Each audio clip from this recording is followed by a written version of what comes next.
Bom, gurizada, segunda parte de tabela periódica, quinta semana do curso. A gente está encerrando a parte de tabela, já passamos por toda a parte de atomística. A aula de hoje ela é bem importante, porque ao contrário da aula passada, em que a gente aprendeu a ler a tabela, aqui a gente vai fazer uma leitura um pouquinho mais conceitual. Em que sentido? Eu vou aprender a prever coisas usando a tabela. Né? Do que a gente está falando especificamente?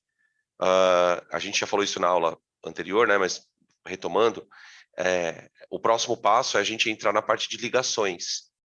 E quando a gente vai entrar na parte de ligações, a gente aprende que o átomo ele tem um comportamento, ele pode atuar perdendo elétron, ganhando elétron e compartilhando elétron.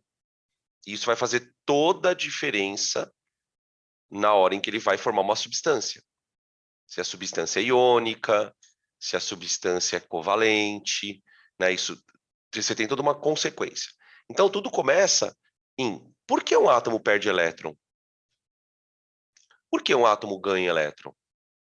Por que um átomo de metal vira cátion? Por que um átomo de não metal vira ânion? É esse o tipo de coisa que eu tenho que sair daqui respondendo. Então, quando a gente fala em propriedades periódicas, a gente está falando de propriedades que nós medimos em laboratório. Elas são medidas de laboratório. E aí, a partir dessas medidas, a gente estabelece uma tendência. Olha, tem átomos que têm tendência a perder elétron.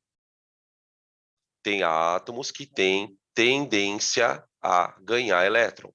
Mas essa tendência, ela é observada a partir das propriedades. Então, o nosso objetivo aqui é que propriedades são essas e como é que eu uso essas propriedades para explicar a tendência. Por que um átomo perde? Por que um átomo ganha? A gente vai usar as propriedades como justificativa. Ficou claro o que a gente vai fazer? Bom, e por que elas são chamadas de periódicas, né?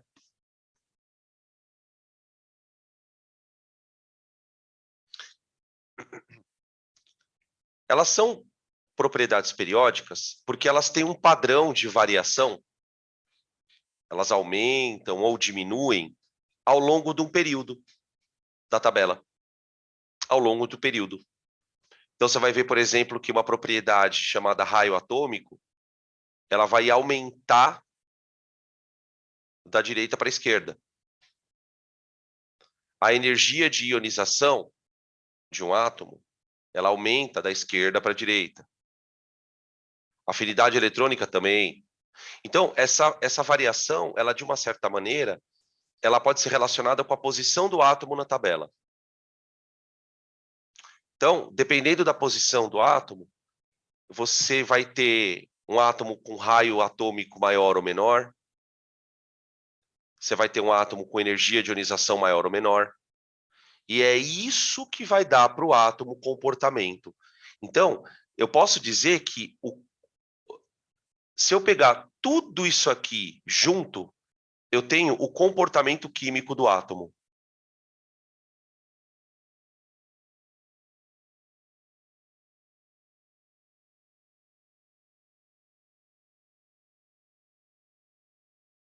Tá? E esse comportamento químico, por sua vez, ele vai se resumir a duas grandes tendências. Ou o átomo vai ser doador de elétron,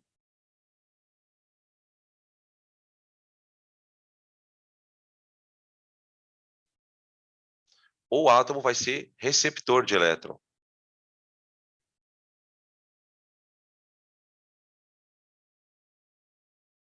É claro que dentro dos doadores, você tem os que doam com mais facilidade e menos facilidade. Então, eu tenho os caras que doam, tá? Mas o sódio, por exemplo, tem uma capacidade de doar maior que a do cobre, tá?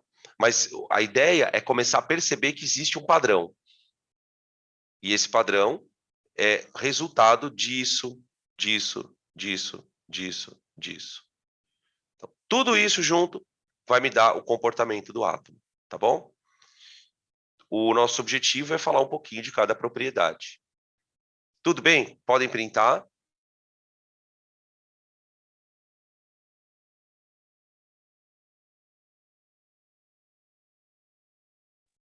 Vamos seguir o baile.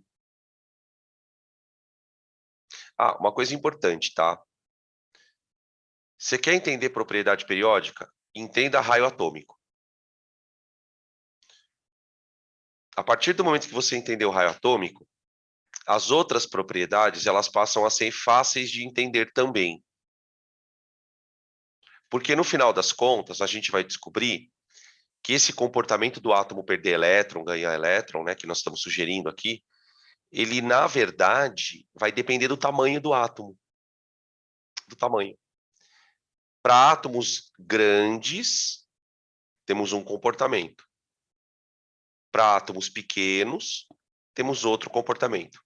Então, em tese, se eu sei avaliar o tamanho de átomos, olha, tal átomo é maior que o outro, tal átomo é menor que outro.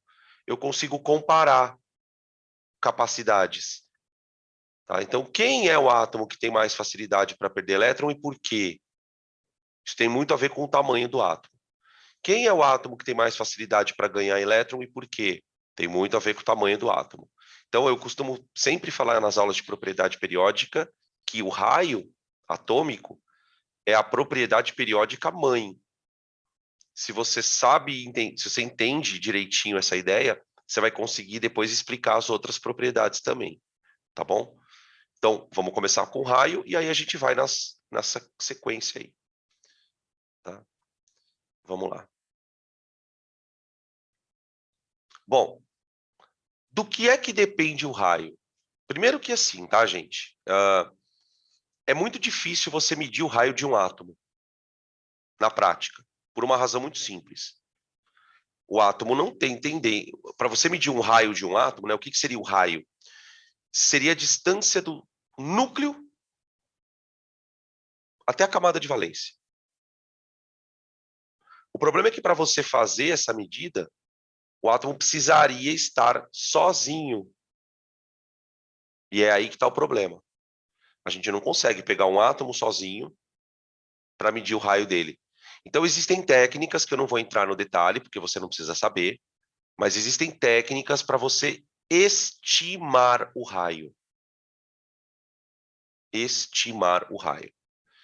E aí, eu queria mostrar para vocês essa tabela antes da gente começar a falar de raio.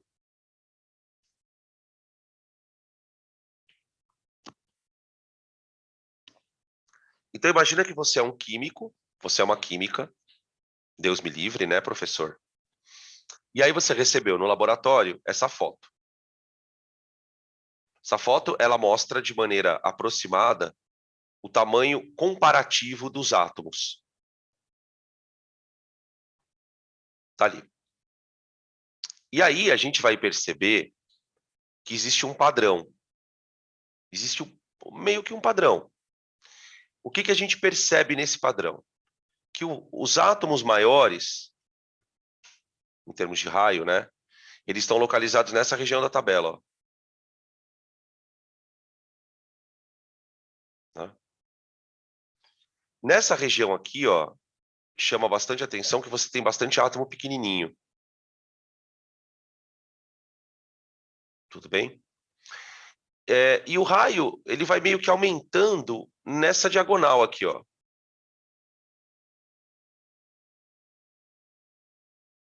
Tá? Então, daqui existe uma informação.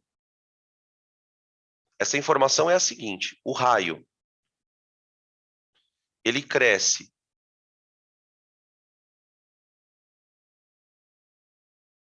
no período e no grupo.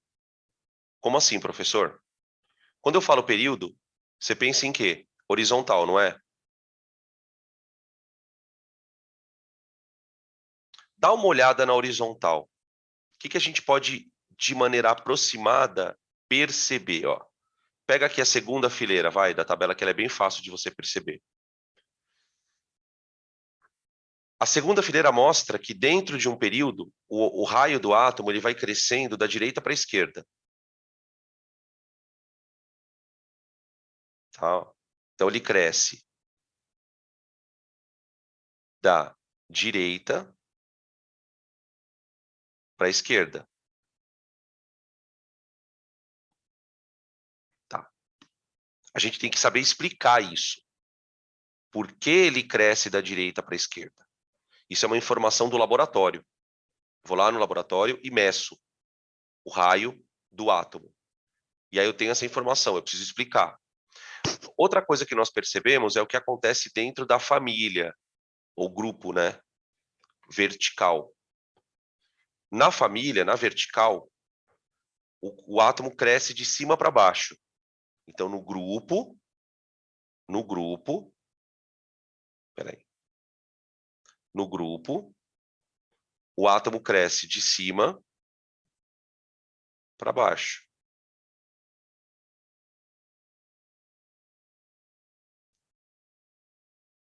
Tá? Então, isso é uma regra. Isso aqui é importante você saber que isso acontece? É. Tem muitas questões que você vai responder se você souber isso. O que eles costumam fazer? Eles pegam uma tabela periódica, em branco, e escolhem dois elementos aleatórios, em posições diferentes.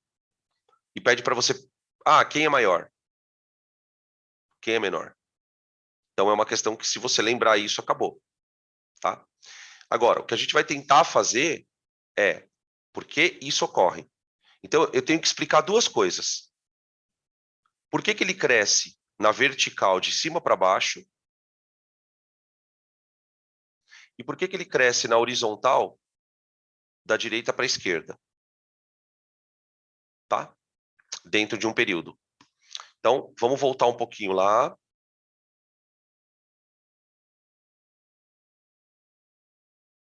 Vamos começar com a explicação mais fácil. Variação do raio dentro...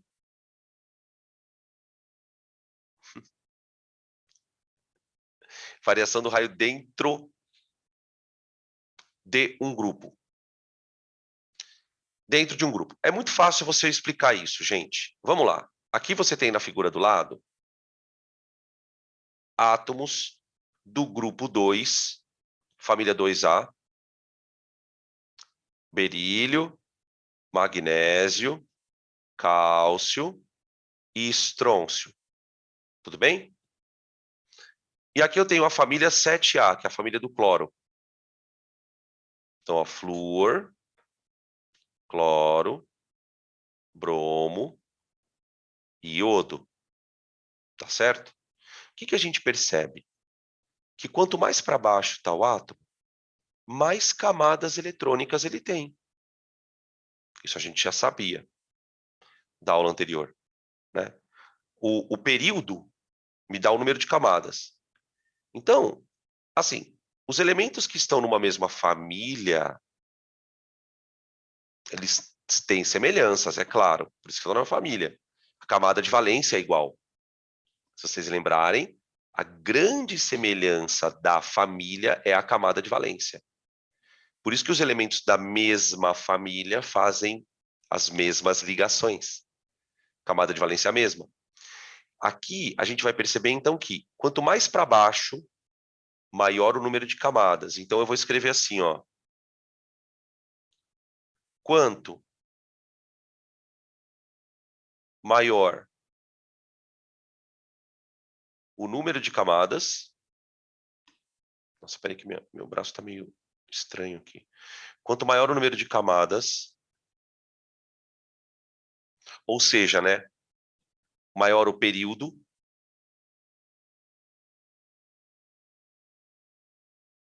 maior o raio atômico.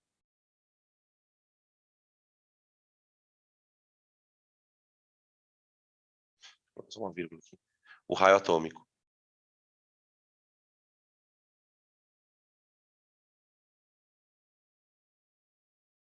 Tá? Ô, gente, É claro que você pode usar isso para comparar elementos de famílias diferentes. Você não precisa comparar, por exemplo, você pode comparar o berílio com o cloro. É claro que o cloro é maior que o berílio, tá? Porque ele está uma linha abaixo, então ele tem uma camada a mais. Então, mesmo ele sendo de uma família diferente, então a gente costuma meio que generalizar, né, essa parada. Quanto mais para baixo está o átomo, maior o raio dele, tá? Tranquilo, né? Acho que é compreensível, a gente aceita com uma naturalidade, falar, legal, né? Tá bom? Bom, agora vem a parte complicadinha do raio. Por quê? Porque eu preciso explicar a questão do período. Os elementos numa mesma linha. Elementos numa mesma linha. Então vamos lá.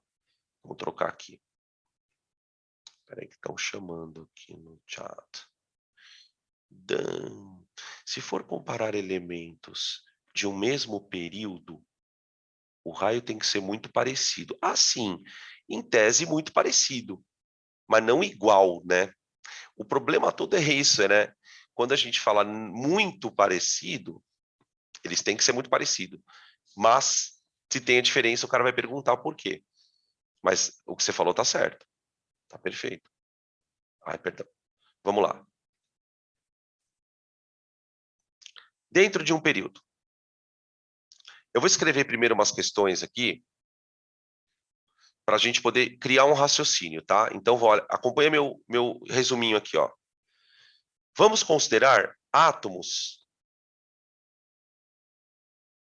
de um mesmo período.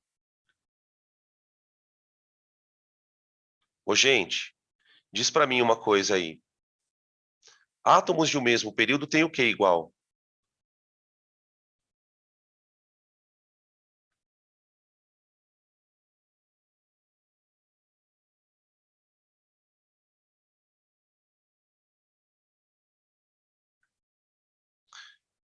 Mesmo número de camadas, exato. Tá bom. Então, ó, mesmo número de camada. Tá bom. Por isso que acabaram de escrever aqui no chat que átomos de um mesmo período têm que ter tamanho parecido, porque tem o mesmo número de camada. Só que tem uma questão aqui que é o que vai importar. Essas camadas, elas são atraídas pelo núcleo.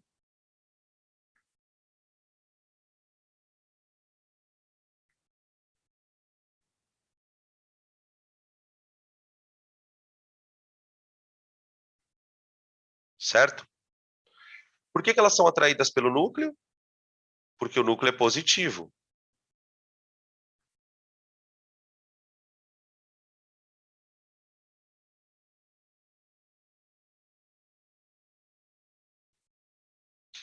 E é aqui que está a sacada para entender. Porque o que acontece, gente? Vamos pegar átomos de um mesmo período. Vocês vão entender a ideia. Vamos pegar o sódio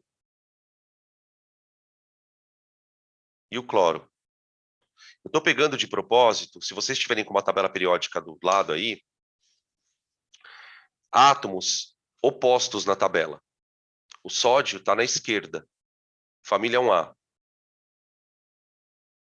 E o cloro está na 7A, está na direita. Quase um gás nobre. Tá? Então vamos lá. Distribuição do sódio. 1S2, 2S2, 2P6, 3S1. Tá. Cloro. 1S2, 2S2, 2P6, 3S2, 3P5.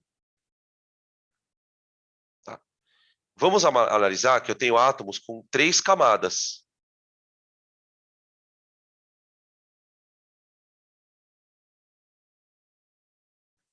Tá? Então, eu vou desenhar aqui, ó. O sódio, ele seria um núcleo.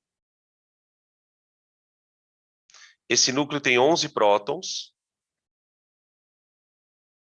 E esses prótons estão atraindo 3 camadas. Uma camada aqui, outra camada aqui e outra camada aqui. Aqui uma camada com 2 elétrons, aqui uma camada com 8 elétrons e aqui uma camada com 1 elétron. Tudo bem? Então, veja que o núcleo do sódio, ele tem 11 prótons. Então, aqui você tem 11 prótons atraindo 3 camadas.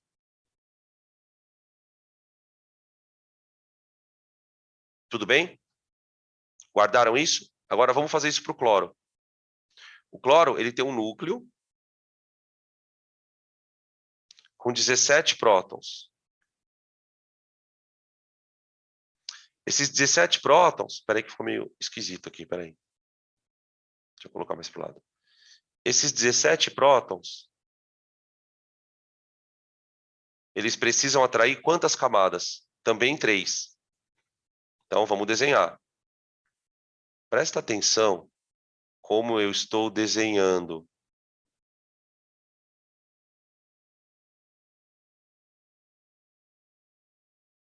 Dois, 8 e 7. Você tem 17 prótons atraindo 3 camadas. Vocês estão entendendo o que está acontecendo aqui, gente? Por que o cloro é menor?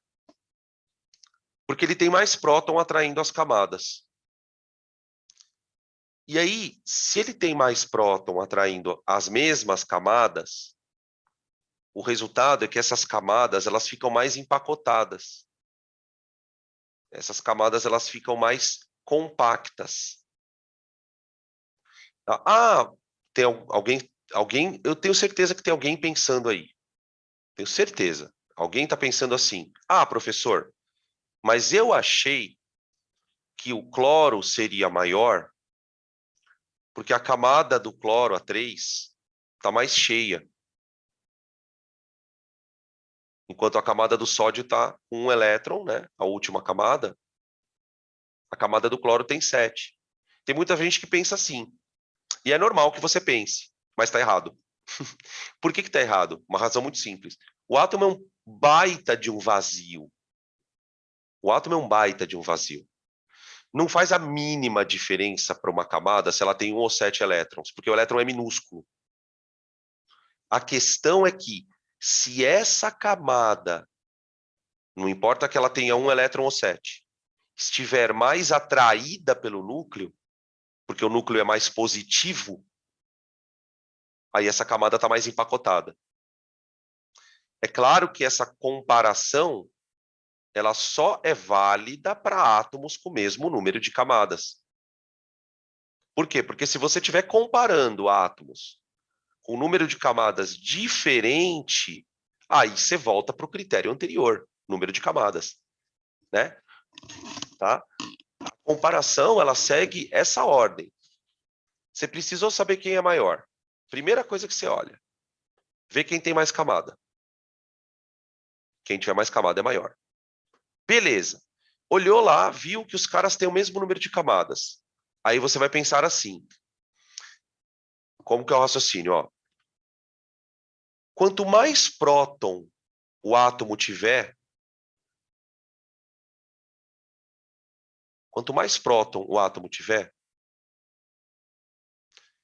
maior vai ser a atração que as camadas sofrem no núcleo. Tá?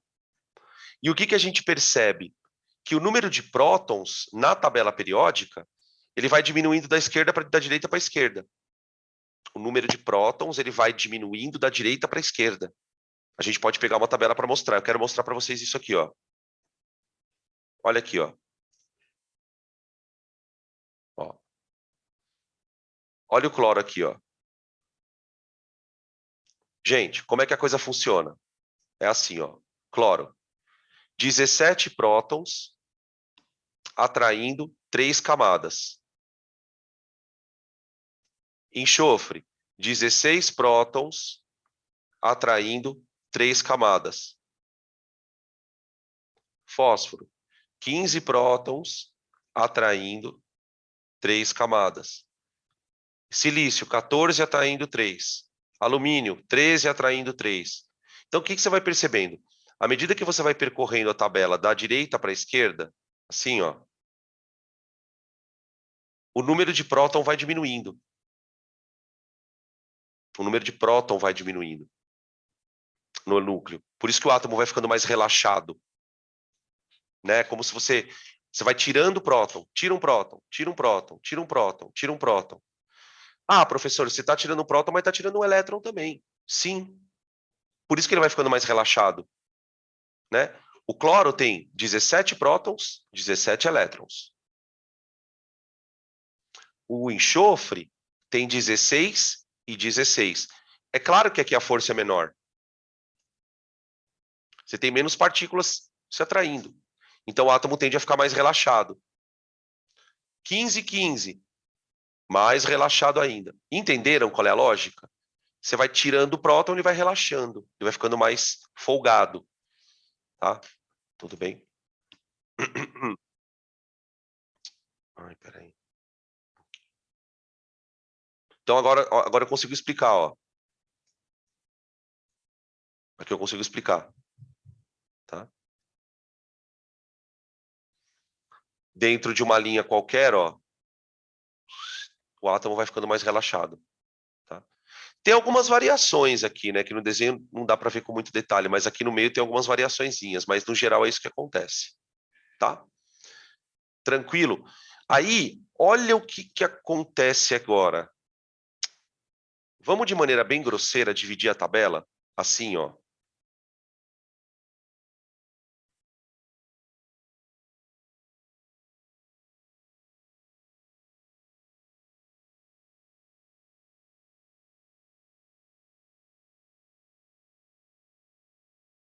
Ó. A partir daqui, a tabela ela começa a ganhar meio que uma fronteira, meio um Game of Thrones, assim. Por quê? Nesse canto que eu marquei aí, estão os menores átomos. Esse canto aí estão os menores átomos. O resto da galera... Ah, e tem o hidrogênio aqui, né? O coitadinho também, ó. E o hélio, né? O resto da galera começa a ter um tamanho já grande o suficiente para começarem a apresentar um comportamento contrário. Então, aqui começa a surgir o que a gente vai chamar de metal e não metal. Por quê? Os elementos de raio pequeno, por terem raio pequeno, vão apresentar algum tipo de comportamento. Os elementos de raio grande, por terem raio grande, vão apresentar um comportamento oposto. Deu para entender o lance? Por isso que eu falei para vocês que o raio, ele é importante. A partir dele eu consigo falar de todas. Porque é ele que traz essa diferença de comportamento dos átomos. Quanto maior for o raio de um átomo, maior vai ser o caráter de uma certa coisa dele. A gente até usa o termo caráter mesmo, né? Quanto menor for o raio, ele vai mais exibir um outro caráter. Tá? É um negócio muito doido, velho. Beleza? Bom, como é que a gente vai começar a descobrir esse caráter? Com as propriedades que vêm a seguir, tá? Então, o raio já entendemos, né? Cresce de cima para baixo e da direita para a esquerda, tá? De cima para baixo e da direita para a esquerda. Vocês querem tirar print, ó? Fiquem à vontade.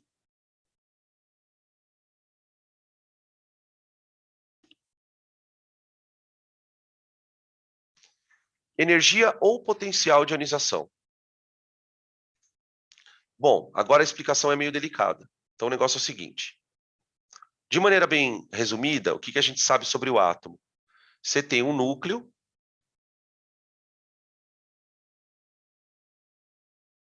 tá?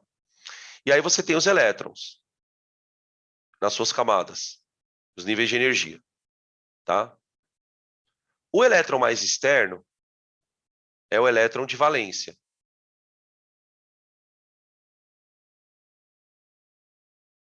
Tudo bem? Gente, o que acontece é o seguinte. A teoria de Bohr já previa. Quando eu dou energia para esse elétron, ele pode pular de órbita, não é? Transição eletrônica. Só que, gente, pensa comigo aqui. Se um elétron de valência receber energia, ele vai pular para onde? Para onde que ele vai pular? Hum? Hein? Se eu der energia para o elétron, ele pula para onde? Para que camada? É isso que eu quero dizer, né? Para que camada? Hum, vamos ver. Ele pula para a quarta camada? Tá, mas se ele é um elétron de valência, aí é que tá. Se ele é um elétron de valência, o que pode acontecer com ele é eu dar energia para ele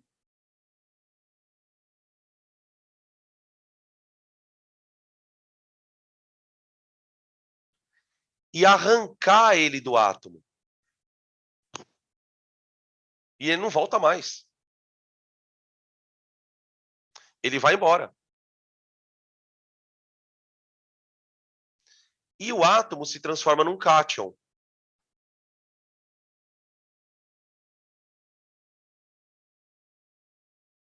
Então, esse átomo que era neutro, ele se transforma num cátion. Essa energia, ela tem nome. Energia de ionização.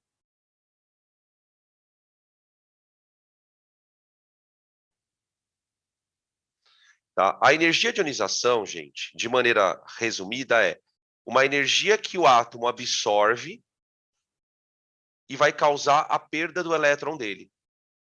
Tá? Então, a energia de ionização ela é absorvida pelo átomo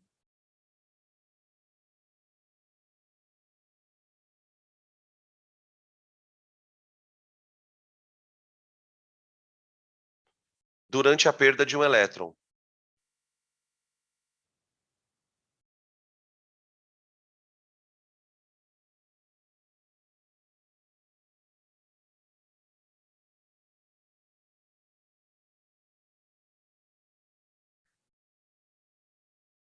Tá? A energia ela pode arrancar o elétron. Estão pedindo para eu fazer uma volta aqui na explicação do elétron absorver energia. O elétron absorve energia por quê? Vamos lembrar da aula de Bohr. Para cada posição, o elétron tem que ter uma energia. Então, para o elétron estar ali, ele tem que ter uma energia. Se eu der energia para o elétron, a energia dele muda. Ele absorve essa energia. Quando ele absorve essa energia, ele tem que mudar de órbita. É o que o Bohr chamava de órbita energética. Ele está aqui, ele tem uma energia. Ele está ali, ele tem outra energia. Então, uma vez que eu dou energia para o átomo, para o elétron, ele pode mudar de órbita. Mas se eu der uma energia grande o suficiente para ele, eu não vou fazer ele mudar de órbita. Ele não vai pular de uma órbita para outra. Ele vai embora do átomo. Ele salta do átomo. Tá? Ah, mas professor, por que você precisa dar energia para o elétron para tirar ele do átomo? Por uma razão muito simples, né, gente? O elétron não está sendo puxado pelo núcleo. A gente não tem aqui uma força que segura o elétron. Então, eu não vou arrancar o elétron a troco de nada. Eu preciso de energia. Tudo bem? Não sei se conseguem, não sei se ficou claro a pergunta que tinham feito para mim aqui, do por que o elétron precisa absorver energia. Você quer ver uma comparação bem simples para entender? Tenta imaginar o seguinte: você tem na sua mão um elástico. Peraí, eu não estou me vendo aqui. Peraí. Você tem na sua mão um elástico, tá? Para você quebrar o elástico, você não tem que gastar energia, porque você tem que vencer uma força que puxa o elástico. Para o elétron é a mesma coisa. Você só vai arrancar o elétron dali se você der energia. tá? Isso tem a ver com spin? Não, não. Isso não tem nada a ver com spin. Essa energia, ela já era calculada antes dos caras saberem o que era spin. Bem antes, tá? Então ela não tem relação direta com o PIN. Com o PIN. Com o PIN é boa. Com o PIN. Não. Tem uma outra pergunta aqui, ó. A perda de um elétron. Agora entendi a pergunta. Dan, é a perda de um elétron ou é a perda do elétron de valência? Então, quando você vai ionizar um átomo, o primeiro elétron que sai é o de valência. É o primeiro.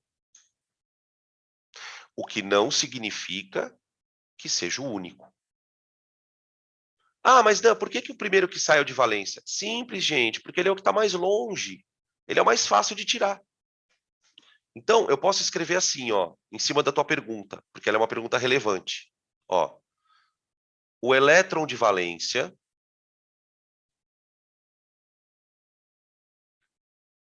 ele requer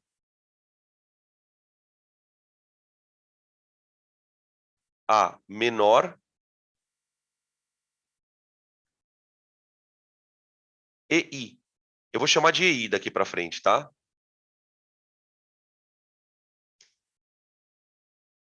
Para ser retirado.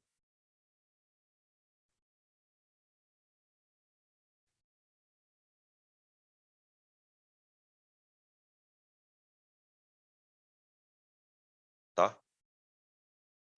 Deu para entender, gente, até aqui?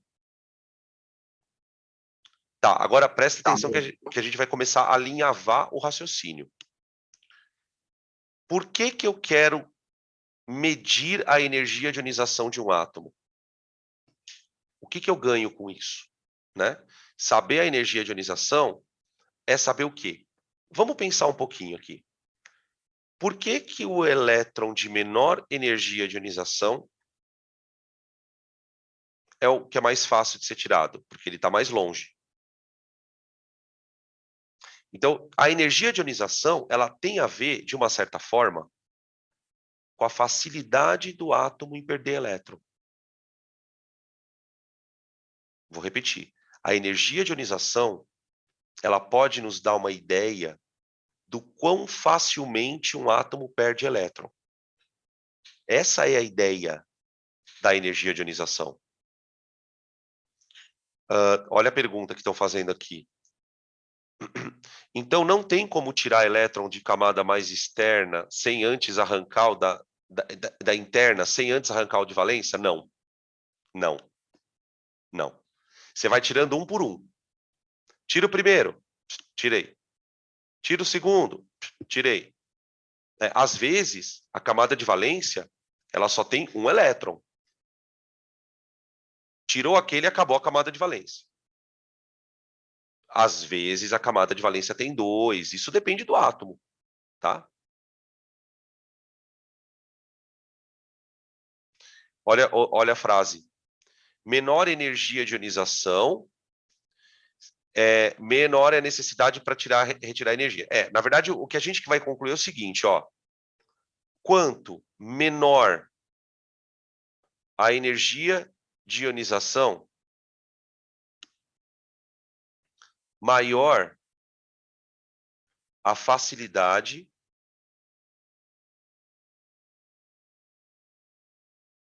em se tornar cátion.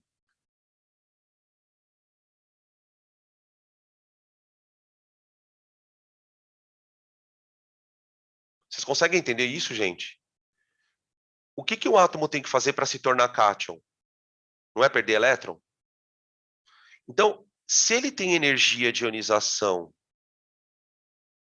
pequena, significa que, do ponto de vista de possibilidade de perder elétron, ele é fácil.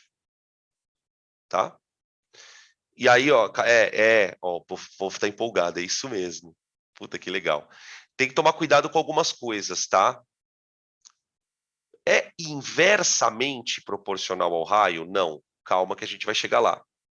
Tá? Essa palavra não é muito correta. A tua ideia está certa. Mais longe que ele está do núcleo também. É isso, é isso. É isso mesmo. Porque se o elétron está longe do núcleo, é fácil de você tirar ele.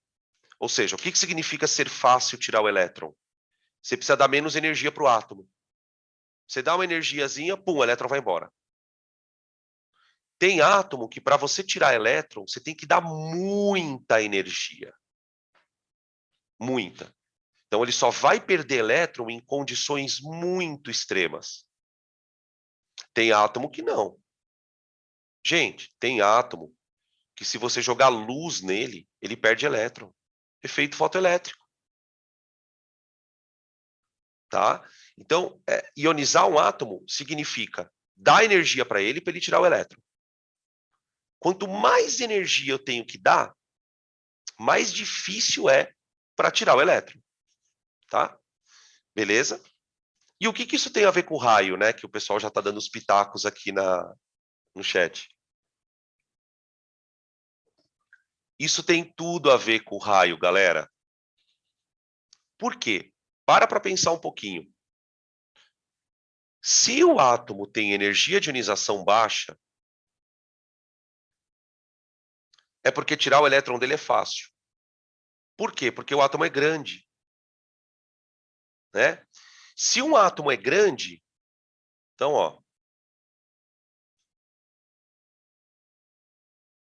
maior o raio atômico.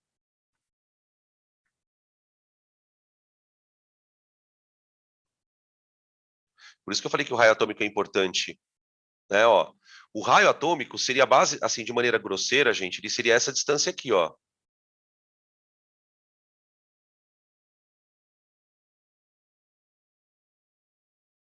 Essa distância. Se o átomo for grande, essa distância é grande. Se essa distância é grande, para tirar esse elétron não deve ser difícil. Então, os átomos que têm raio grande,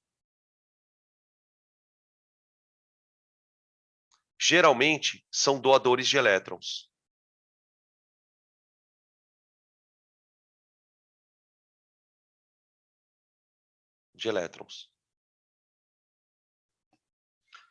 A gente vai perceber que quanto maior é o tamanho do átomo, mais facilmente ele oxida. Olha que louco isso, mano. Que daí você começa a entender até pilha.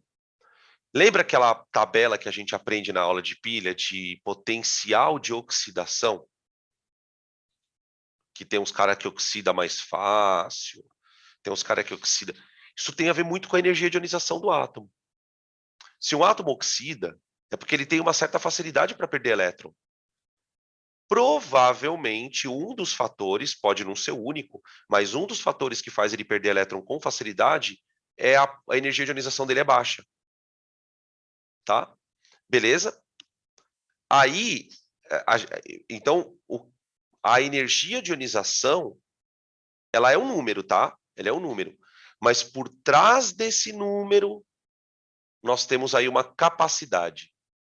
Capacidade de perder elétron. Tá? Então, se o número é baixo, o átomo perde elétron com pouca energia. Então, é fácil de perder o elétron. Tá? Se o número é alto... Tá? Eu tenho, acho que, uma tabela aqui.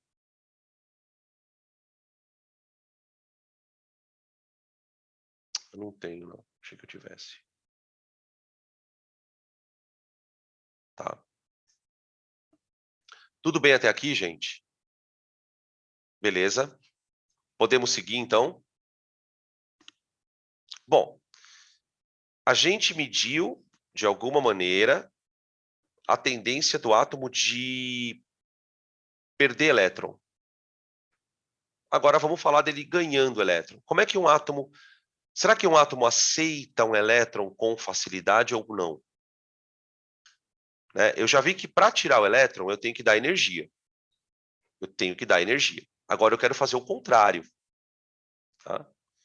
Como é que eu vou saber identificar pela tabela qual tem maior energia de ionização? Ah, vamos ver. Tá aqui, ó.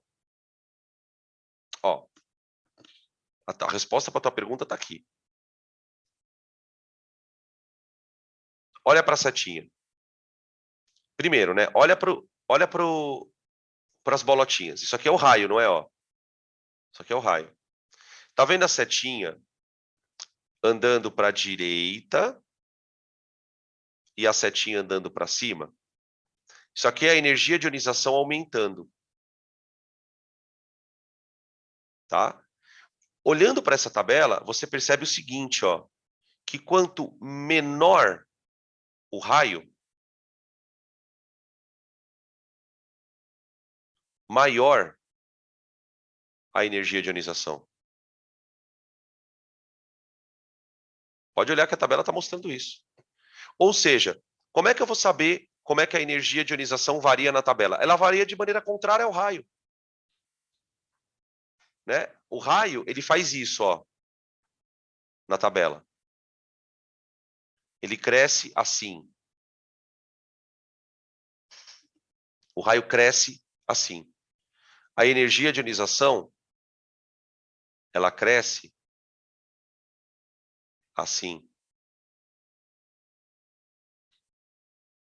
Então, por isso que eu insisto. Você tem que saber o raio.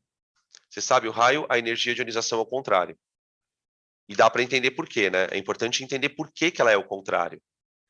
Porque átomo grande necessita de menos energia para perder o elétron.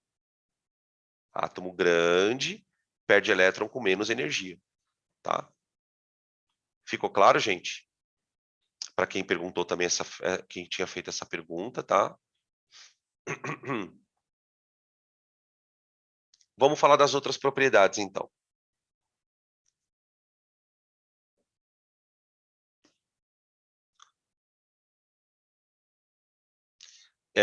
Peraí, que tem outra pergunta que surgiu aqui. Porque não tem É isso, exato, exatamente. Porque à medida em que o átomo é grande, o núcleo ele vai deixando de atrair o elétron.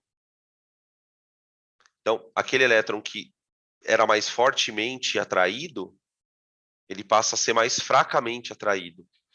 Então, ele precisa de menos energia para ser arrancado. É exatamente essa a ideia. Pegou a balada mesmo, tá? Tudo bem? Podemos ir seguindo.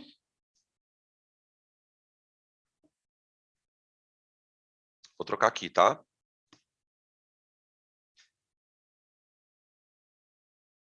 Aqui, afinidade eletrônica.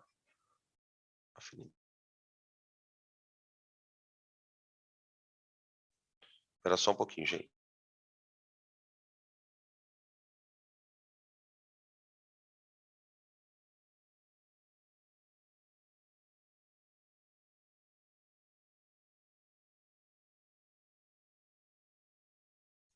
Pronto. Afinidade eletrônica. Afinidade eletrônica é muito estranho, gente. Afinidade eletrônica é muito estranho. O que acontece é o seguinte: na energia de ionização, eu dou energia para o átomo e ele perde elétron. Certo? Então, inclusive, eu até esqueci de escrever aqui uma coisa. Não é que seja importante que a gente vai fazer no exercício, né? Mas eu posso escrever assim, ó.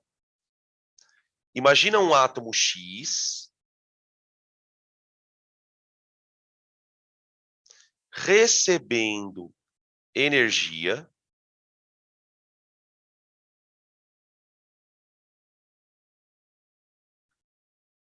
de tal maneira que ele se torna um cátion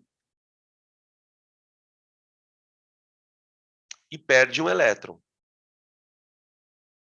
Tudo bem? Ó, isso que eu estou escrevendo aqui é a equação da ionização de um átomo. A energia de ionização é essa energia que ele recebe, ó. Né? Qual é a ideia central que nós estamos defendendo aqui? Que quanto maior a energia, menor é o átomo que está perdendo elétron.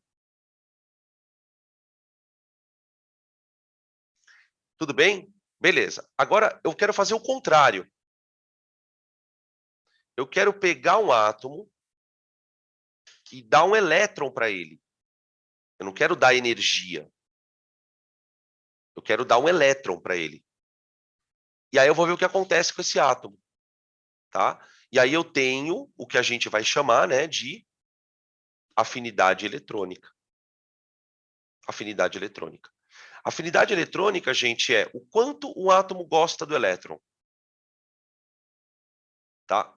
Como é que a gente pode representar isso? Eu vou pegar um átomo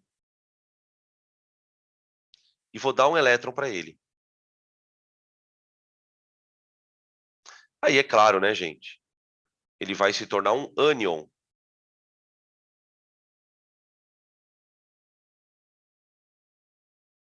Só que aí que vem a sacada. Por quê? Nesse processo, ele libera energia.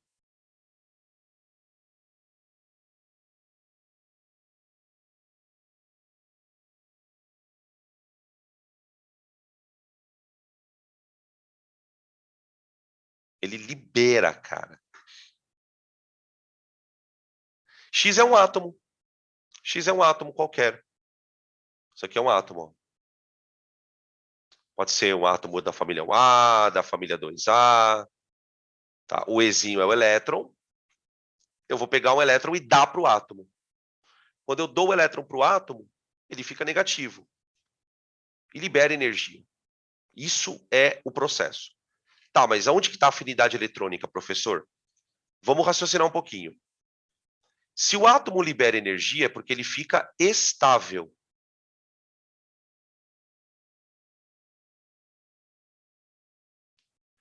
Ao liberar energia, esse átomo fica estável. Estável. Então é assim, gurizada. Quanto maior a energia liberada,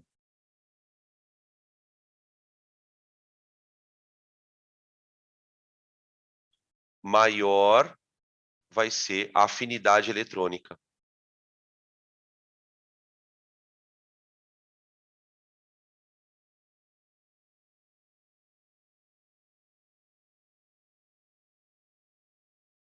Então, a gente poderia definir, na verdade, a afinidade eletrônica, gente, é a energia liberada. O conceito é esse. O que é afinidade eletrônica? É a energia que o átomo libera. Quanto mais energia ele liberar, significa que ele ficou mais, entre aspas, feliz por ter ganho o elétron. Tá? E aí a gente vai dizer que ele tem afinidade eletrônica alta. Beleza? Então, veja, a energia de ionização eu dou para o átomo para arrancar o elétron dele, e a afinidade eletrônica, o átomo me dá energia quando eu dou o elétron para ele. São duas coisas diferentes e é muito complicado. Energia liberada é uma energia que ele solta. Por exemplo, você não libera calor? Você está liberando calor a todo momento. Você está liberando calor a todo momento. Tem coisas que liberam calor, tem coisas que liberam luz. Você pode liberar energia de várias maneiras. Tá? Um átomo ele pode, em algumas circunstâncias, liberar energia. Em que circunstâncias um átomo libera energia? Quando ele tem uma quantidade de energia guardada, como você tem, como nós temos. Toda matéria guarda energia. Essa energia da matéria ela pode ser liberada ou você pode absorver mais energia do ambiente, né? Se a gente for seguir para essa linha de raciocínio, por que eu tenho que comer todo dia?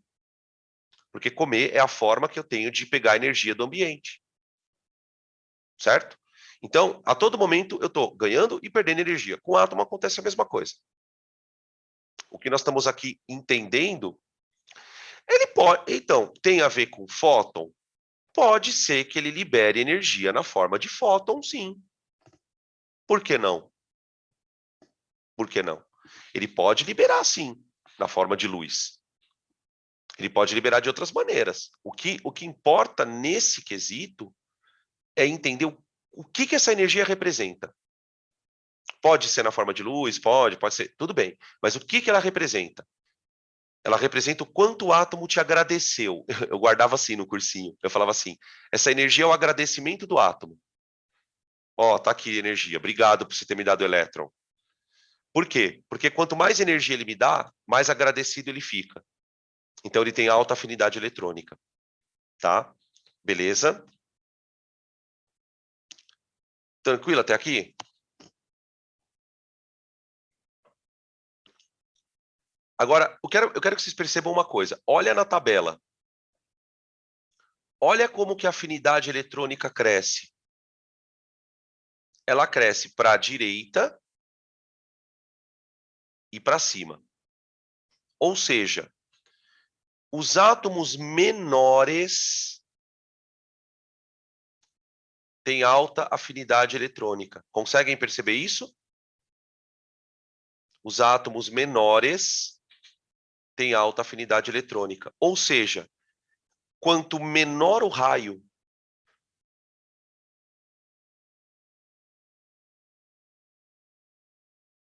maior a afinidade eletrônica.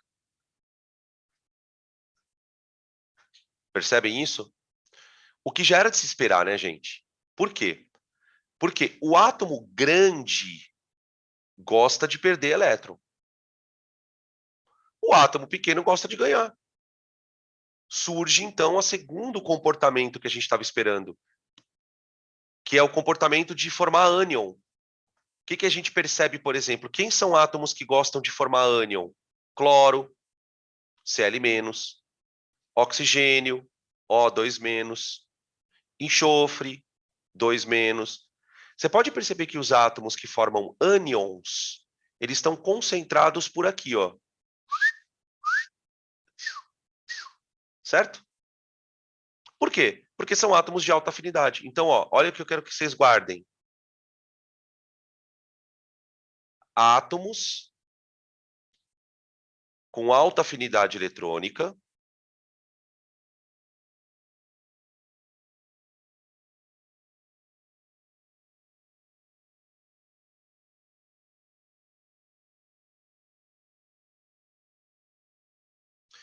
tendem a formar ânions.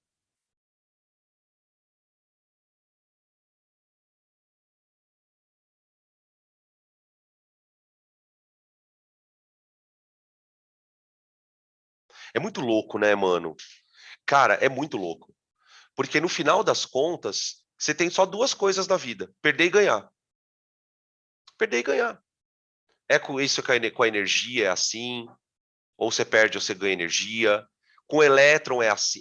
Meu, é impressionante como que pode uma coisa tão simples ser tão complexa ao mesmo tempo. Lá vou eu, começo com essas coisas, né? Começa a dar 8 horas, assim, já começa a ficar, a pessoa começa a ficar meio surtada. Ai, mas eu fico muito, puta, sei lá. Ah, sei lá. Tudo bem até aqui? Então, ó, como é que a gente vai criando a nossa árvore de coisas? Átomo grande tem energia de ionização baixa, portanto, perde elétron, formando cátion. Vamos repetir? Vamos repetir? Vamos repetir, pessoal? Ó, repete aí comigo, tá? Átomo grande, por ser grande, tem energia de ionização baixa, portanto, perde elétron com facilidade e tende a formar cátion. São os metais, né? Isso que eu contei para você aqui é o caráter metálico. Agora vai. Átomo pequeno. Átomo pequeno tem afinidade eletrônica alta. Afinidade eletrônica alta. Por ter afinidade eletrônica alta, tem tendência a ganhar elétron. Por ter tendência a ganhar elétron, forma ânion. Está começando a nascer a ligação iônica, né? Metal e ametal. Agora a gente entende por que a ligação iônica é feita entre metal e ametal. Tá bom? Então, ó, para a mesma pessoa que perguntou para mim assim, como é que a energia de ionização varia? A energia de ionização variava de acordo lá com o raio, lembra? Aqui é a mesma coisa, ó. Raio pequeno, afinidade eletrônica grande. Raio grande, afinidade eletrônica pequena, tá? Beleza, mas... Tranquilo até aqui, gurizada? Mais uma propriedade. Eletronegatividade. Eletronegatividade. Aqui, gente, a explicação ela é um pouco complexa, de tal maneira que eu não vou dar a explicação completa hoje. Isso a gente vai discutir mais em outro momento, quando a gente for falar de ligação covalente, tá? O que você precisa lembrar? Que existe um tipo de ligação chamada ligação covalente, que é caracterizada pelo fato dos átomos compartilharem elétrons. O famoso compartilhamento, né? O que é compartilhar um elétron? É fazer com que esse elétron seja usado ao mesmo tempo por mim e por você, né? A gente costuma imaginar uma situação assim, ó. Perdão. Imagina que uma molécula formada por 2 hidrogênios. Esse traço aqui, ele representa o que eu chamo de ligação covalente, certo? Espera só um pouquinho. Perdão. Essa ligação covalente, ela na verdade verdadeira, consiste em 2 elétrons que estão circulando ao mesmo tempo pelos 2 átomos, tá? É um compartilhamento. A gente costuma, se a gente pudesse desenhar, eu pensaria numa coisa mais ou menos assim, ó. Só que é um átomo de hidrogênio,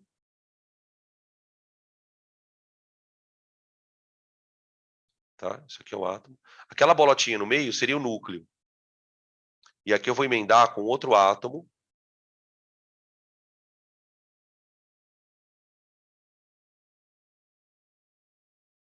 E aqui o núcleo.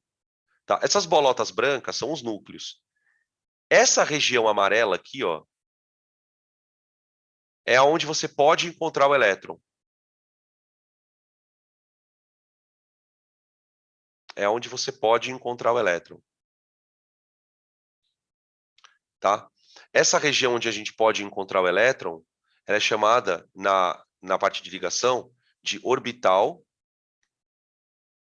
molecular. Porque ele é um orbital de uma molécula. O que o Linus Pauling descobriu? Às vezes, esse orbital é deformado. É deformado. Como assim deformado? Por exemplo, se a gente pudesse ver uma molécula de HCl, o orbital dela, ela seria assim, ó.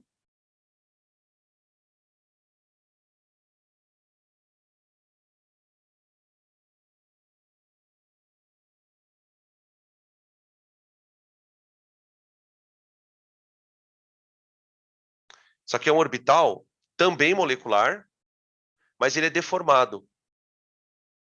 Ó. Os caras descobriram que isso acontecia. O que o Linus Pauling ele explicou? Ele falou assim, olha, sabe por que isso acontece? Porque alguns átomos, na hora de fazer o compartilhamento, eles, entre aspas, puxam os elétrons compartilhados para ficarem mais próximos dele. Tem toda uma questão aí que eu falei para vocês, eu não quero entrar muito nesse detalhe, porque senão a gente meio que desvia o foco da aula. Mas a eletronegatividade é uma tendência a puxar elétron compartilhado. Repete aí comigo, tá? A eletronegatividade é uma tendência a puxar elétron compartilhado. Então, vamos escrever isso, né? Vamos escrever. O que é eletronegatividade? É a tendência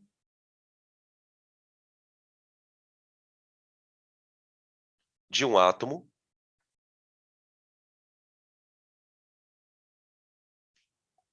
atrair elétrons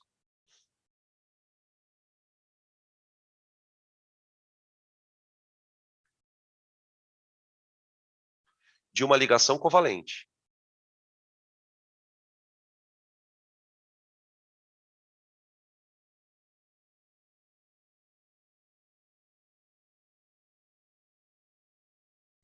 Tá?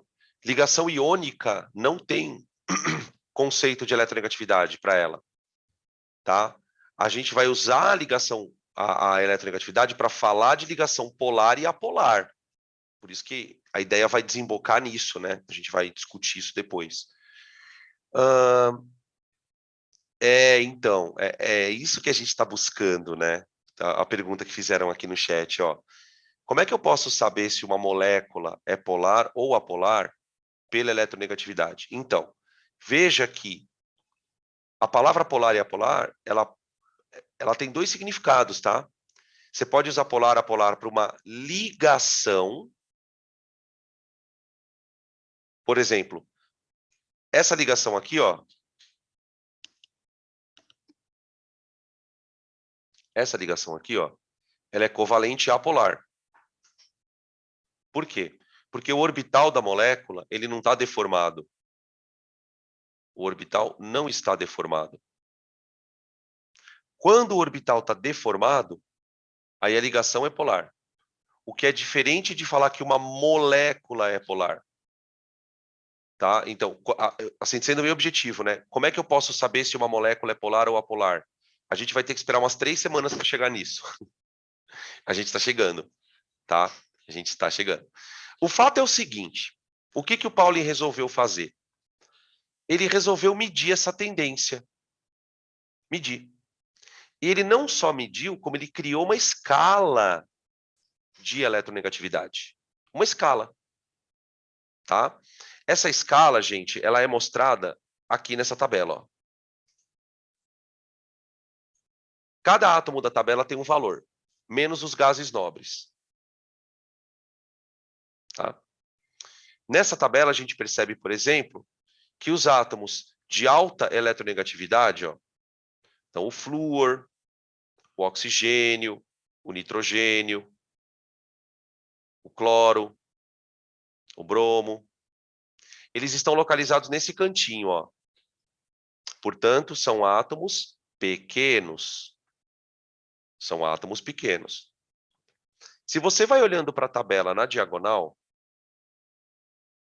você vai percebendo que conforme você caminha na diagonal, a eletronegatividade vai caindo também. A ponto dela chegar aqui, ó, a valores bem pequenos, ó. Césio, eletronegatividade 0,7. Rubídio, 0,8. Rádio, bário, perdão, 0,9. Então, quer dizer, a gente pode relacionar a eletronegatividade com o raio também. Raio grande, pouca tendência a puxar elétron. Raio pequeno, muita tendência a puxar elétron.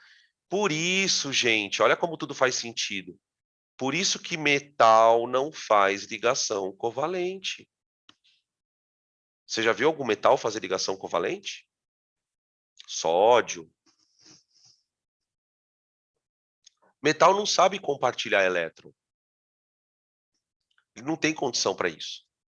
Mesmo tendo alguns metais, como por exemplo, ó, a platina tem uma eletronegatividade bem alta, ó. A platina, gente, ela é mais eletro... Olha o ouro.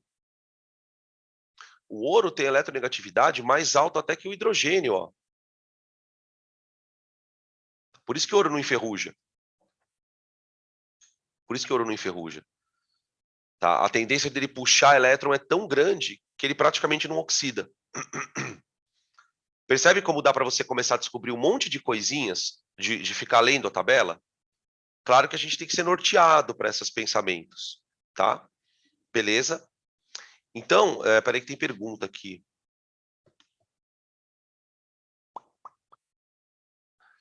Então, tem uma questão aqui.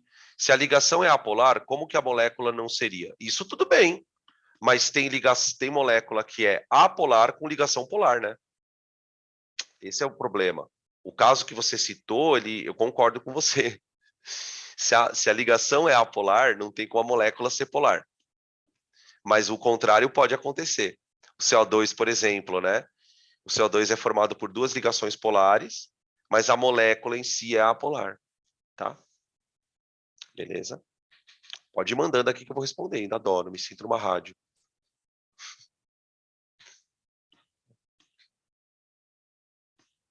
Tudo bem? Meu Deus, né? MDS. Pode crer. MDS. Calma que vai dar tudo certo.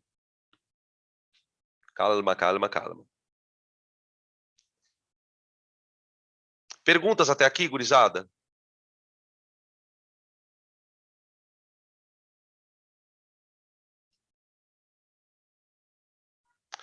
Eletropositividade. A outra propriedade que basicamente é o contrário da eletronegatividade. Tá?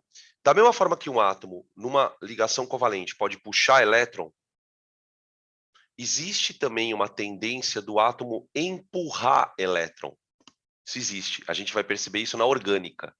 Tá? Um efeito contrário à eletronegatividade. Seria a eletropositividade. Aqui eu coloquei a definição por escrito, tá? Porque ele é um conceito um pouco mais chato da gente entender. Ó. Ao contrário da eletronegatividade, essa propriedade, que seria a eletropositividade, ela, dos átomos, ela indica tendência de perder elétron numa ligação. Tendência de perder. Essa tendência de perder, ela vai facilitar o átomo de se tornar um cátion. Ah, professor, então é mais ou menos que nem a energia de ionização? Não, são coisas diferentes. A energia de ionização, ela é uma energia que o átomo absorve para perder o elétron. E ela é medida quando o átomo está sozinho.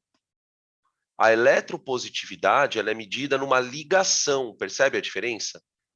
É claro que a gente imagina que um átomo que gosta de perder elétron, ou seja, que seja eletropositivo, ele seja eletropositivo, dentre outras coisas, por causa da energia de ionização. Tá? Mas são conceitos um pouquinho diferentes. A gente percebe que a eletropositividade, ela cresce, ó, de cima para baixo, e da direita para a esquerda. De cima para baixo e da direita para a esquerda. Ou seja, os átomos maiores, aqui, ó, são os mais eletropositivos. Concorda? Átomos maiores são os mais eletropositivos. Tudo bem? Aqui, os átomos menores são os menos eletropositivos. Então, aqui é a mesma coisa, ó. Aqui eu posso escrever assim, a regrinha, né? Que depois você usa para fazer um resumo. Quanto maior for o raio, maior será a eletropositividade.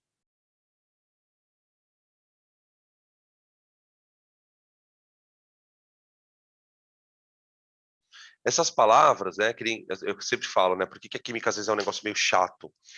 Porque você é obrigado a estudar muita coisa que não cai para entender o que cai. Então, essas palavras, eletropositivo, eletronegativo, muitas vezes a gente não entende direito, tá? Então, vamos tentar guardar o seguinte: eletronegatividade, tendência de puxar elétron. Eletropositividade, tendência de empurrar elétron, tá bom? Vamos fazer dessa forma, porque isso vai ser bem importante na orgânica, mas bem importante mesmo. Aqui também na parte de interação molecular, ponte de hidrogênio, tá? Vou falar um monte de coisa que é importante. Tudo bem? Perguntas? Então vamos para os exercícios. Bora para os exercícios. Ah, aqui eu queria citar, viu, gente? Aqui, ó, antes da gente ir para os exercícios, eu queria mostrar para vocês algumas propriedades periódicas que são meio esquisitas. Tá? Elas são mais difíceis da gente explicar, de tal maneira que a gente não vai nem falar muito sobre elas, só vou mostrar. Tá? Ah, Dan, precisa decorar? Não. Sinceramente, não. Tá? Bem honestamente, não. Vamos lá. Ó. Volume do átomo. O volume do átomo. O volume do átomo, ele cresce de cima para baixo. Isso é até fácil de explicar. Por que ele cresce de cima para baixo, gente? Alguém? Manda aí, arrisca. Por que que o volume do átomo cresce de cima para baixo? Deixa eu ver, estão falando aqui. Mais camadas, proporcional ao raio, tá ótimo. Só que tem uma coisa que é difícil de explicar. Por que que ele cresce do centro para as bordas? Tá vendo? Ele cresce do centro para as bordas. Isso é muito estranho, velho. Não dá para ficar, não tem uma explicação óbvia para isso, tá? Outra propriedade estranha. Na verdade, o volume é estranho. Se você decorar o volume, você decora a densidade. Olha como é que a densidade cresce. De cima para baixo. Por que que ela cresce de cima para baixo, né? Densidade não é massa sobre volume? A massa do átomo cresce demais de cima para baixo. O átomo vai ficando pesado. E ela cresce para o centro. Para o centro. Esse aqui é o elemento que tem maior densidade, ó. Não sei se é esse ou esse aqui, eu acho. Ó. Tô lembrando agora. Ou é esse. Tá? Tá bem aqui no centro. Por que no centro estão os elementos mais densos? Porque são os elementos que têm menor volume, ó. São elementos que têm menor volume. Inversamente, ela, ó, o pessoal falando aqui, inversamente proporcional ao volume, exatamente. Então, por exemplo, o que é uma questão cara de Enem? Ele te dá essas duas tabelas e pede para você fazer essa relação. Então, por que os átomos daqui são os mais densos? Eles têm uma massa grande, né, porque estão meio que na região de baixo da tabela, e ainda, além disso, tem volume pequeno. Tá? O volume é pequeno. É bem doido, né? E tem uma mais doida ainda, gente. Ponto de fusão e ebulição.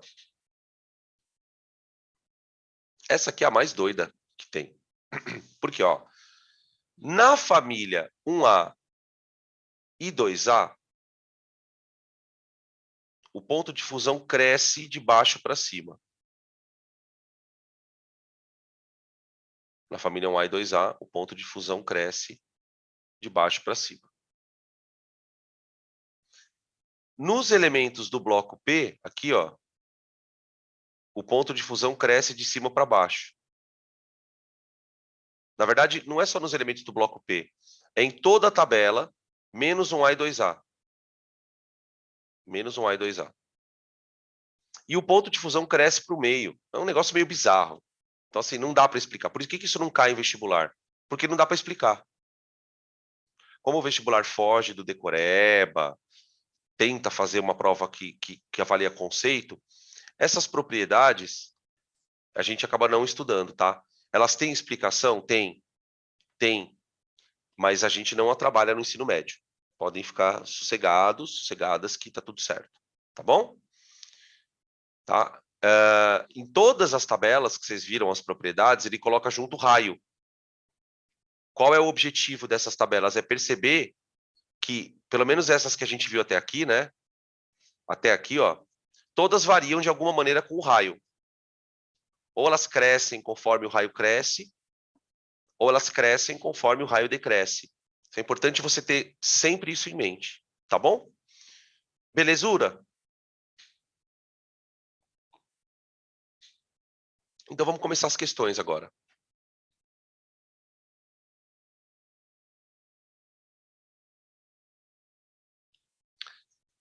Localize na tabela periódica os elementos carbono, lítio, flúor. Coloque-os em ordem crescente de raio e descreva o critério para você organizar. E depois a mesma coisa com berílio, estrôncio e rádio. Tá? Na tabela periódica, gurizada, o carbono, o lítio e o flúor têm alguma coisa em comum. Eles têm alguma coisa em comum.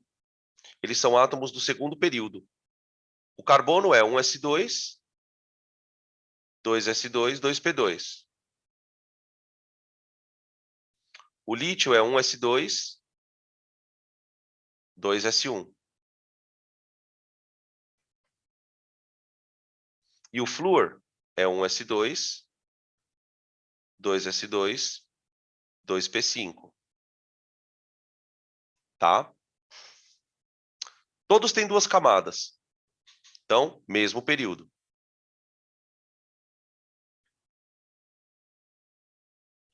Se você lembrar da localização na tabela, você mata a questão.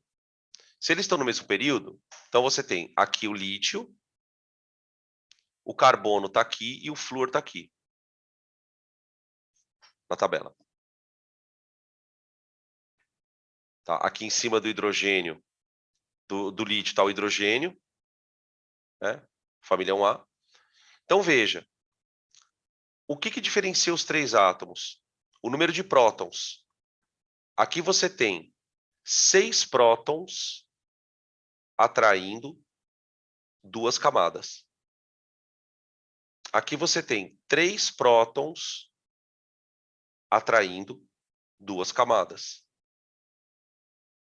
Ah, mas a camada do lítio está menor. Não está menor. Ela tem menos elétron, o que não significa que ela está menor. Muito pelo contrário. Se ela tem menos elétron, a tendência é que ela fique até maior. Está mais relaxado o átomo. Tá? E o flúor é o mais contraído. Concordam comigo, gente? Então, o raio, ele cresce assim, ó, no período. O raio cresce assim, da direita para a esquerda. Tá? Tudo bem, gente? Isso para o item A, né? Item B, gente. Item B, eu tenho berílio, estrôncio e rádio. Se você procurar na tabela periódica, os caras estão na mesma família.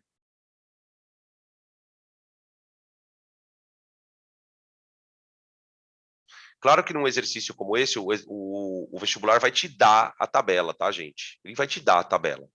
E aí você vai perceber que no grupo 2A, ou a família 2, né? O berílio é o primeiro elemento, é bela, magrela, casou com o senhor Barão. Ó, bela, magrela, casou com o senhor Barão. Então, o berílio está aqui.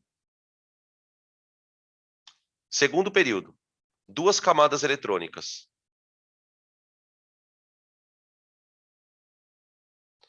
O magnésio tem 3, o cálcio 4 camadas, o estrôncio tem 5.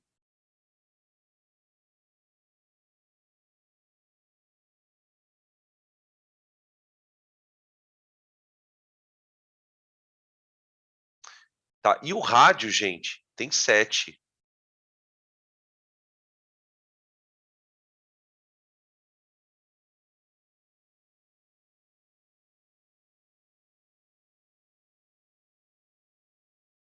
Certo? Então, o raio, na família, ele cresce de cima para baixo.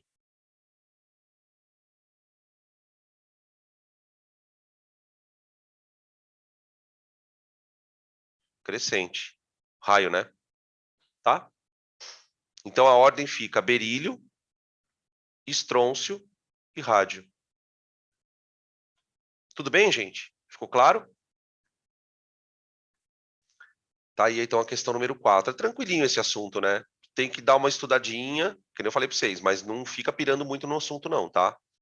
Você entendeu que o átomo grande perde elétron, entendeu que o átomo pequeno ganha elétron, entendeu um pouquinho, sabe comparar o tamanho dos átomos, tá? Tudo certo. Tá? Vamos lá, próximo. Faça a distribuição eletrônica dos 3 primeiros elementos do grupo 17, que é o flúor, o cloro e o bromo. Putz, o bromo, cara, eu acho que é 35. Mas também, mesmo que eu não soubesse, o que eu sei? Vamos lembrar da aula anterior. Grupo 17, gurizada. O grupo 17, a camada de valência é NS2, NP5. Não é? Essa foi a aula anterior. Então, para o flúor, vai ser 2S2, 2P5.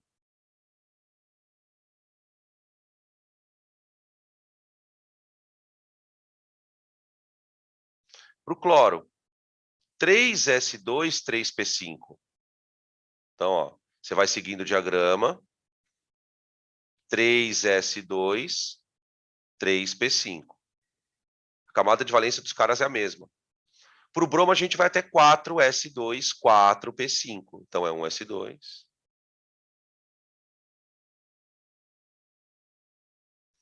3S2, 3P6, 4S2, 3D10, né? Que é que eu tive que fazer aquela coisa do diagrama. 10. E aí 4P5. Pronto. Coloque em ordem crescente de raio. Fácil, né? Tranquilo. Ordem crescente. Por quê? Camada.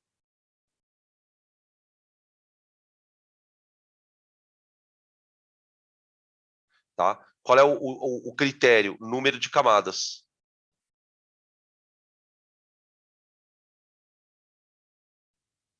Número de camadas. É muito fácil comparar átomos da mesma família. A comparação fica meio chata quando você compara do mesmo período. História da linha, né? Tá. Tudo bem? Próxima. Próxima.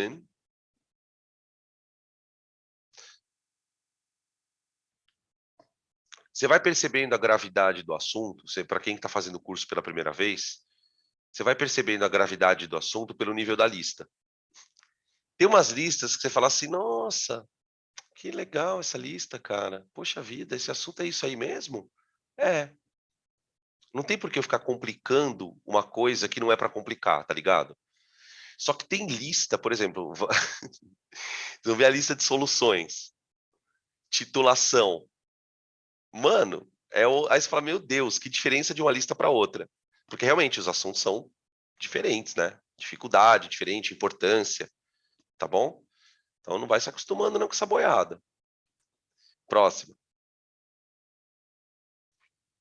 Aqui uma questãozinha marota.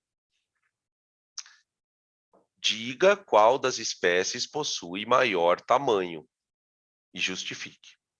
Um átomo de oxigênio,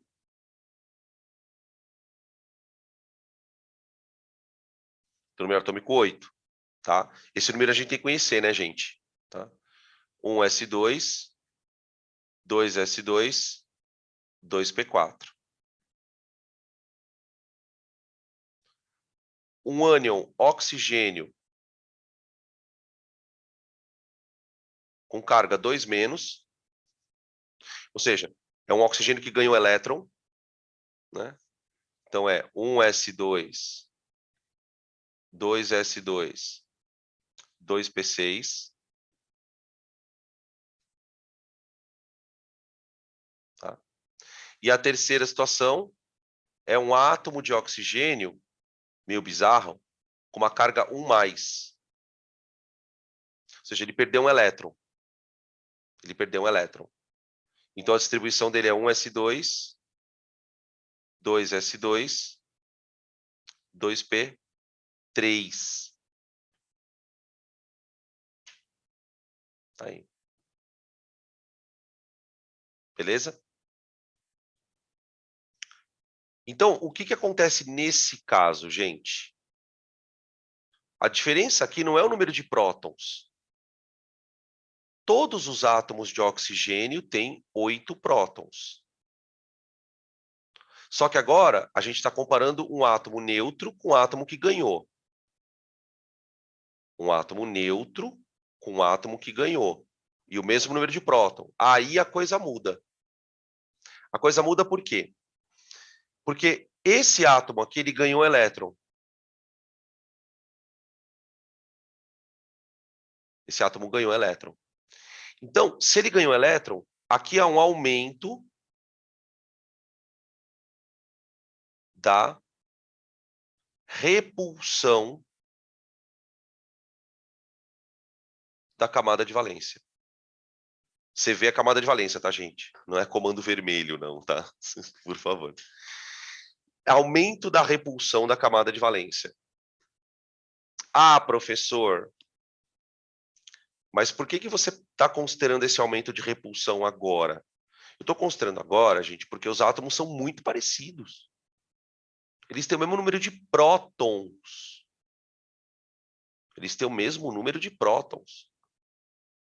É diferente você comparar átomos que têm o mesmo número de camadas, mas têm próton diferente. Então, aqui, o que a gente vai guardar? Quando você compara um átomo neutro com o ânion, então, esse aqui é o neutro, e esse aqui é o ânion. Percebe que é o mesmo elemento químico, né? É isso que é importante frisar. O ânion é sempre maior que o neutro. Então, o átomo de oxigênio 2-, ele é maior que o neutro. Tá? Beleza? Agora, peraí que tem uma pergunta surgiu aqui. O aumento da repulsão da camada de valência em relação à camada anterior. Não só em relação à anterior, mas também os próprios elétrons ali, né, da própria camada se repelem. Então, a camada de valência ela fica mais inchada, porque tem mais elétron ali dentro. Tá? Então, tem a camada interna que repele mais, acaba ficando repelida de maneira mais intensa, tá? Mas o mais significativo é a repulsão dentro da camada de valência.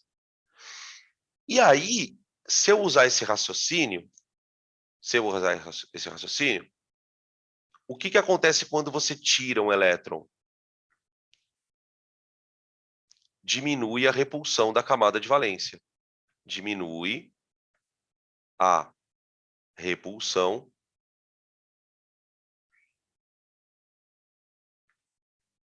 na CV. Ou seja, aqui o átomo contrai. Quando você põe elétron no átomo, ele incha, e quando você tira elétron, ele contrai. Sempre em relação a quem? Ao átomo neutro. Pode falar. Pode falar. Eu tinha pensado de um jeito diferente, porque a gente não tinha falado que o raio atômico ele crescia da direita para a esquerda, né? Uhum. Então, quanto mais elétrons tinha na camada de valência, maior a atração do núcleo. Aí Sim. eu pensei que o ânion ia ficar com um raio menor, justamente por causa da maior atração do núcleo. Não, então. É que aqui o problema é outro. Ali a atração muda não só por causa do número de elétrons, mas por causa do número de próton. Porque quando você compara átomos do mesmo período, por isso que é importante, eu frisei, quando você compara átomos do mesmo período, você está comparando essencialmente átomos com próton diferente. Então a atração muda muito por causa do próton, tá? Aqui o problema é outro. Você tem sempre o mesmo número de prótons. O que você está fazendo é tirando ou colocando elétron, tá? Então, a ideia é a seguinte: o átomo neutro ele tem um padrão, o tamanho dele é padrão. Quando eu tiro o elétron, ele diminui, então o cátion fica menor.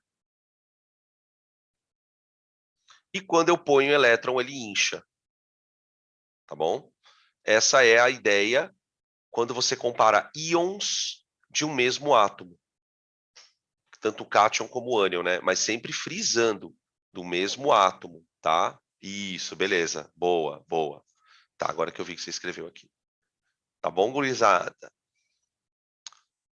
Podemos seguir?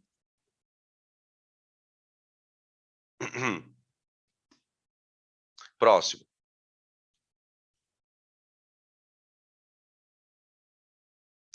Para cada uma das equações a seguir, identifique a propriedade relacionada. O que está sendo mostrado? Então, no A, eu tenho um átomo A Esse A é um átomo, tá? Esse A é um átomo que vai ganhar energia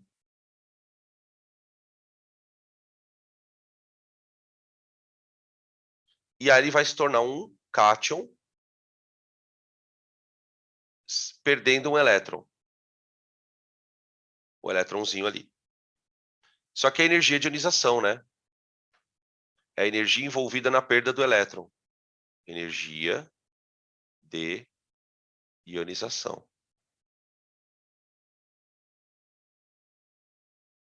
Ionização. No item B, gurizada, eu tenho um átomo B que vai ganhar um elétron para virar um ânion. Ó, ânion, negativo. Só que nesse processo ele solta energia. Percebe que é o contrário do outro? Essa energia que ele solta diz pra gente o quanto ele ficou feliz. Então é a afinidade eletrônica.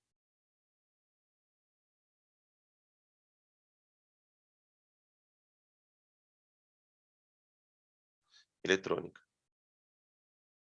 Tá? Beleza? Sabemos que as duas dependem do tamanho do átomo.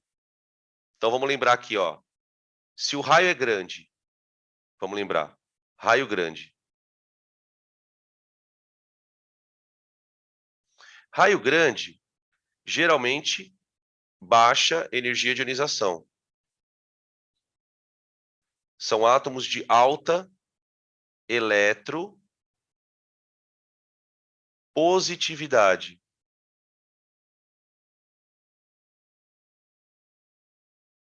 Certo? Gostam de formar cátions.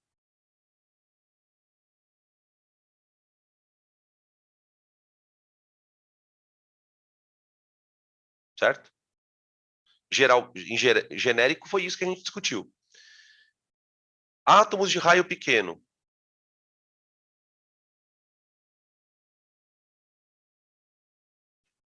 Aí a gente pode dizer que ele tem alta afinidade eletrônica. Tá bom, gente? AE, afinidade eletrônica. Ele libera muita energia quando ganha elétron. Então isso indica que ele gosta de elétron. Se ele gosta de elétron, ele puxa elétron. Então ele tem alta eletronegatividade.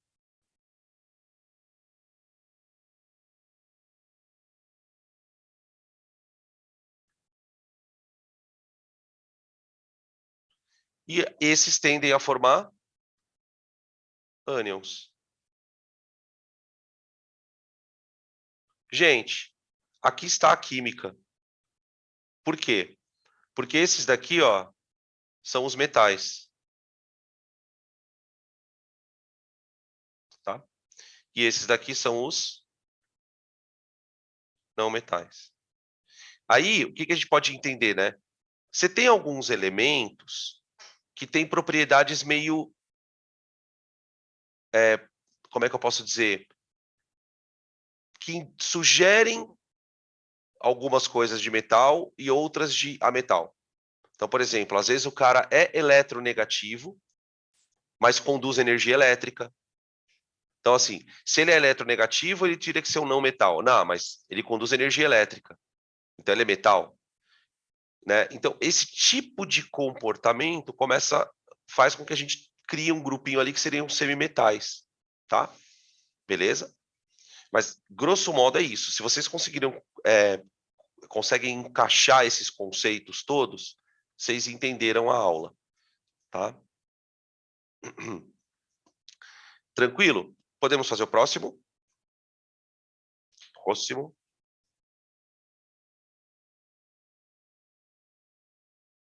Questão número 8.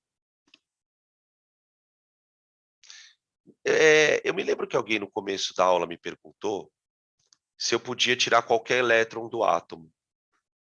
E eu falei que podia, mas que eu primeiro tirava o de valência. Tá?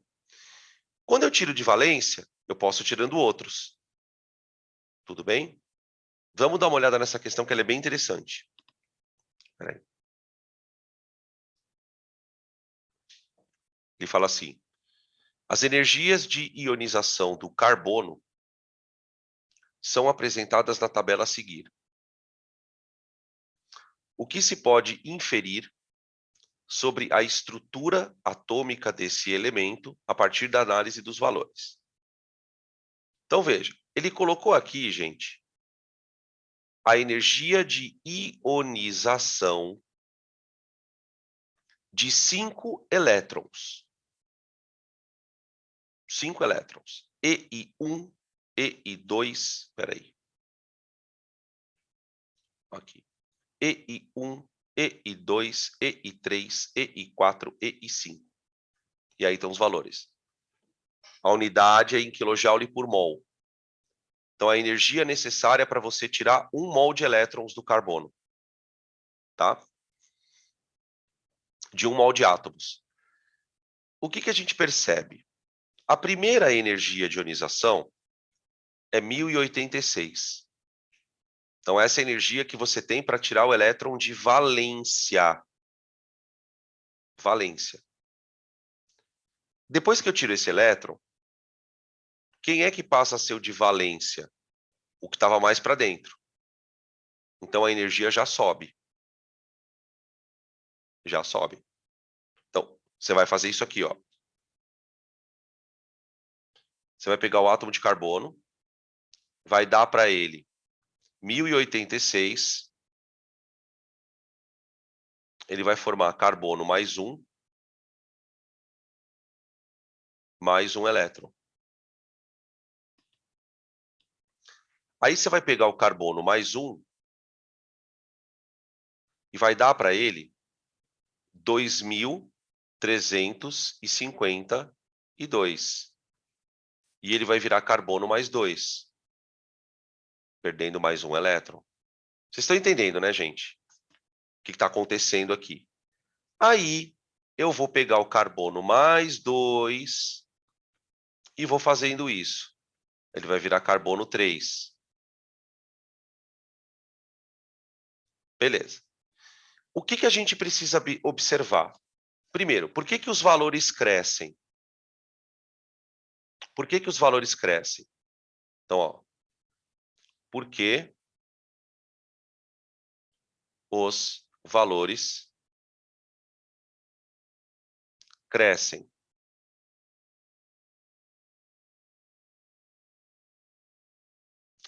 Para pensar um pouquinho, gente. Quando você tira átomo de um elétron, ele não contrai? A gente não acabou de explicar que o átomo contrai? À medida que você vai tirando elétron do átomo, você vai adentrando o núcleo. Você vai chegando em elétrons que estão mais próximos ao núcleo. Então, a retirada deles vai precisar de mais energia. Então, eu posso escrever assim, ó, porque os elétrons internos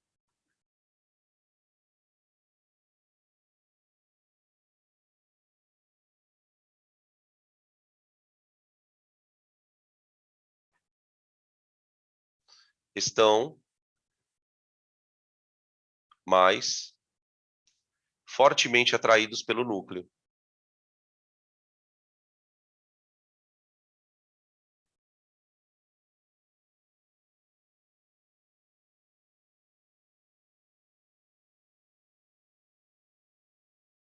Eles estão em energia mais baixa, né, gente? Então, para você conseguir arrancar eles, você vai ter que dar mais energia pro bicho. Tá? E tem uma outra coisa que eu acho que é muito legal da gente falar. Observa que cada vez que a energia muda, ela muda de um certo delta. De maneira grosseira, aqui a variação foi de 1.300. Daqui para cá foi de 2.300, grosseiramente falando. Daqui para cá foi de 1.800, 1.600 por aí. E daqui para cá foi 30 mil, 31 mil aproximadamente. Percebe o salto que deu a última energia ali? porque a última EI é muito alta.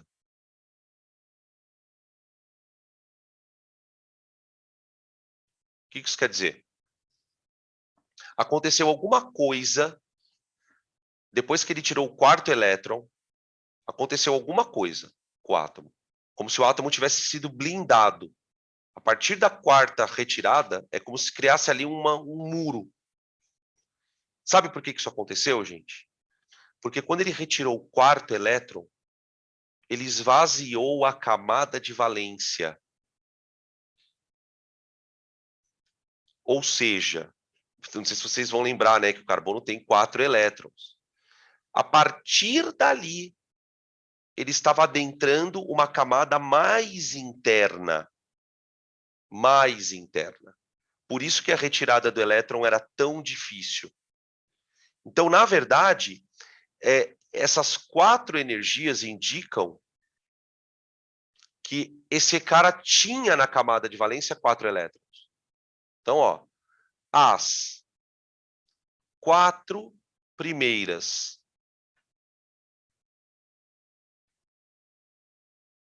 ionizações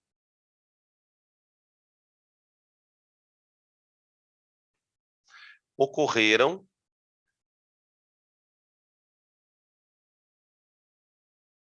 na CV, na camada de valência. Por isso que elas eram mais baixas.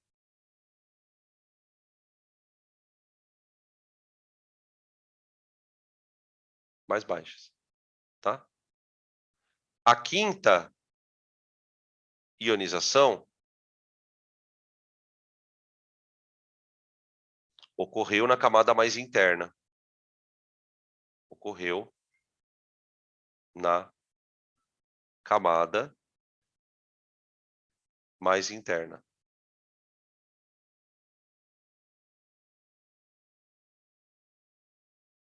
Percebe como é que os caras constroem uma teoria na física, na química? Ele pega um dado de laboratório, e tenta justificar.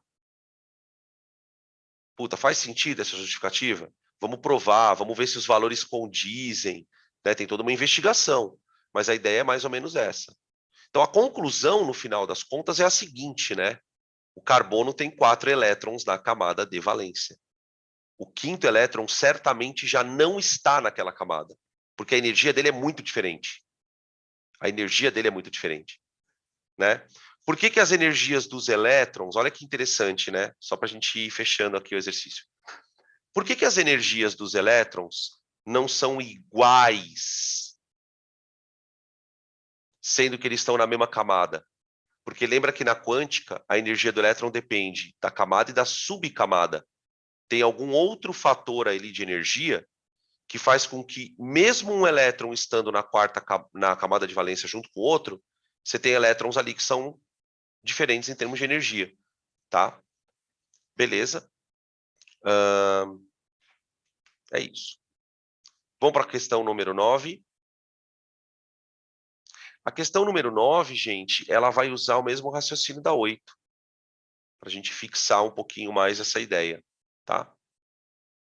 Olha lá. Ele mudou um pouco o formato da pergunta, mas a ideia é a mesma. Olha o que ele fala aqui. As 4 energias de ionização do alumínio são... Tá aqui os valores. Vamos dar um zoom aqui. Zoom, garotinho. Aqui, ó. 577, primeiro elétron. Super fácil. 1816, segundo elétron. Já um pouco difícil. 2744. E aqui aconteceu o salto, ó. De 2744 para 11.000. Quer dizer, aumentou quase 5 vezes. Tá? Justifique com base nas energias de ionização acima a inexistência de cátions alumínio com carga superior a mais 3 nas condições ambiente. Quer dizer, por que nas condições ambiente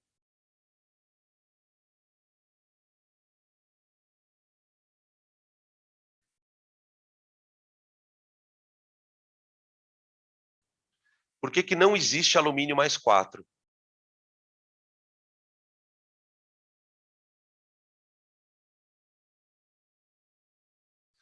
Porque, gente, vamos entender o seguinte, né? O que que a condição tem a ver com isso?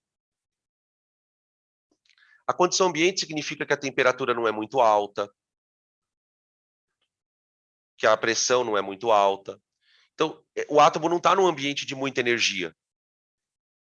Se ele não está num ambiente de muita energia, é pouco provável que ele consiga perder o quarto elétron. Concorda? As condições ambiente, a gente pode dizer que elas oferecem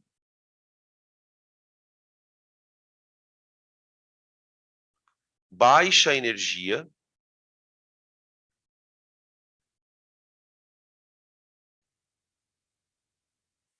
para a ionização do quarto elétron.